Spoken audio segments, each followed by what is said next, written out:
మగవాళ్ళ సైడ్ నుంచి ఎప్పుడైనా సరే స్పెర్మ్ కౌంట్‌లో ఏదైనా ప్రాబ్లమ్ ఉండి, దానికి డాక్టర్‌ని కన్సల్ట్ అయితే ఖచ్చితంగా ఫస్ట్ చెక్ చేయాల్సింది టెస్టిస్ సైజ్, బీర్జాల సైజ్ ఎలా ఉంది? బీర్జాల పొజిషన్ ఎలా ఉంది?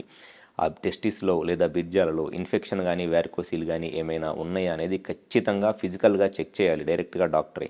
అది చెక్ చేస్తేనే దాంట్లో మనకి చాలా ఇన్ఫర్మేషన్ వస్తది.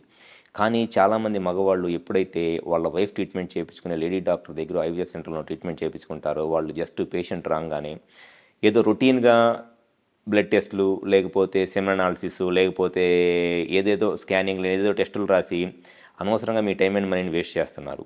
ఇవన్నీ అవసరం లేకుండా జస్ట్ అసలు క్లినికల్ ఎగ్జామినేషన్, టెస్టిస్‌లో సైజ్ ఎలా ఉంది? టెస్టిస్‌లో ఇన్ఫెక్షన్ గానీ, వారికోసిల్ గానీ ప్రాబ్లమ్స్ ఏమైనా ఉన్నాయా? అసలు 2 టెస్టిస్ కరెక్ట్ పొజిషన్‌లో ఉందా? లేదా? అనేది క్లినికల్ ఎగ్జామినేషన్ చేయటం అనేది చాలా చాలా ముఖ్యం.